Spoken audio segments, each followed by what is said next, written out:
Let me tell you about one of the most important things about speech therapy and one of the most common reasons people don't get the speech therapy that they want.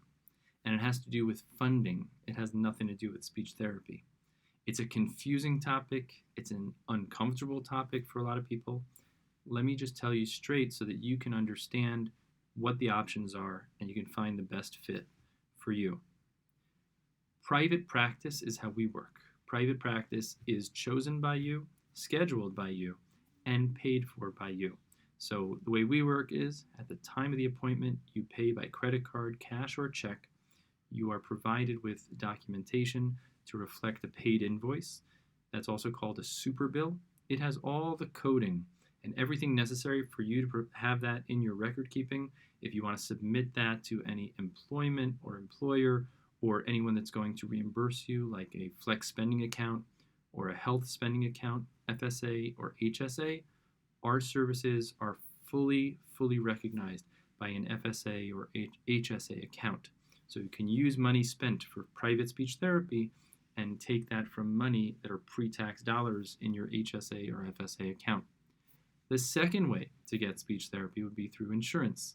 So whether you have private insurance or a subsidized Child Health Plus insurance subsidized by your state, or Medicaid or Medicare, you can find speech therapy through your insurance coverage.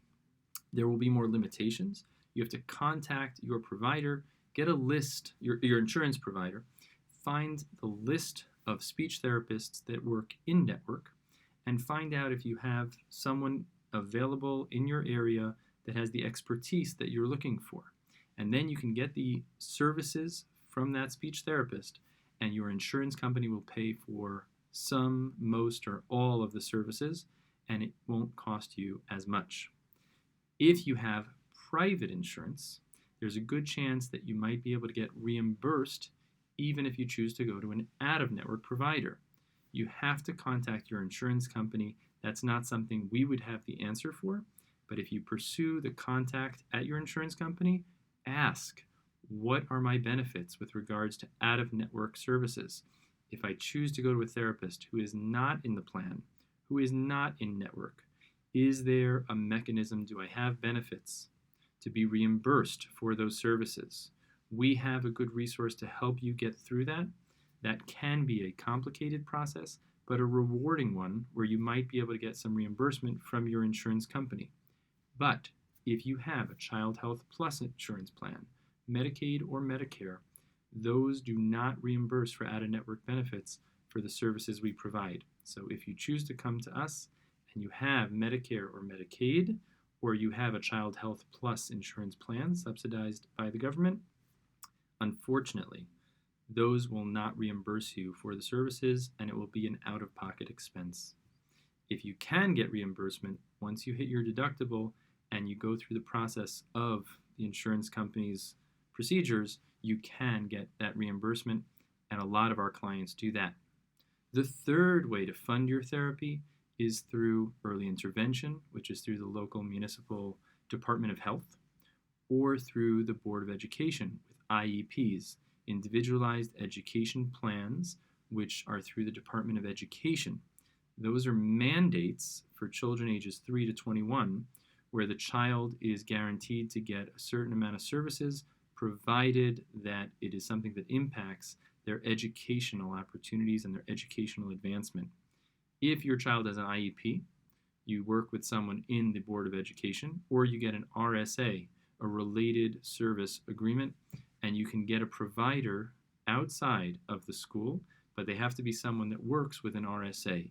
You can ask your local district for a list of providers that use and contract with the Board of Ed and accept RSA agreements. We are a private practice. We do not accept any third-party payments, but those are the three different ways that you can fund your therapy. There's private practice, like we work, where you pay at the time of the visit. You might be able to submit the receipts after you pay and get money back from your HSA or FSA. That is something we've seen happen every time someone applies for that.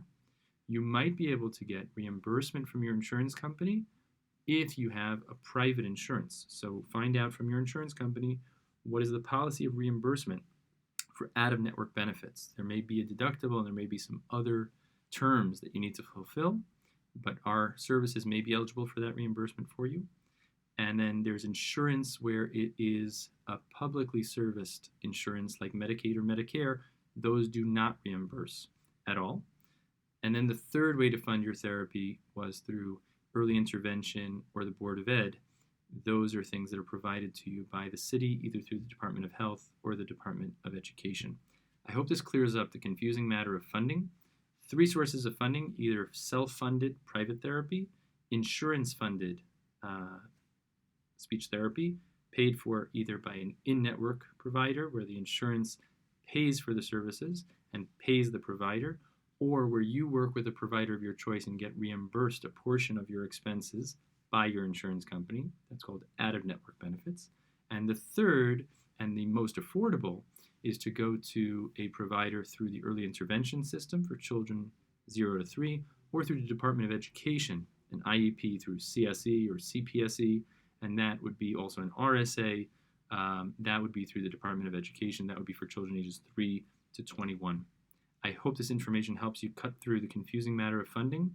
If you are interested in pursuing private therapy, feel free to reach out. We can schedule a call and figure out if our services are a good fit for you. If you're looking for insurance-based services, contact your insurance company, get a list of providers on the plan, and start there by calling and seeing if there's someone in your area with the expertise that you're looking for, with the age and issue you want help with.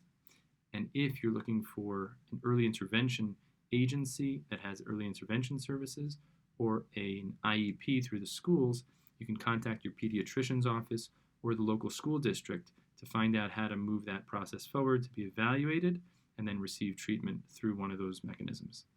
I wish you the best of luck and hope you get what you need. And again, we're here to help.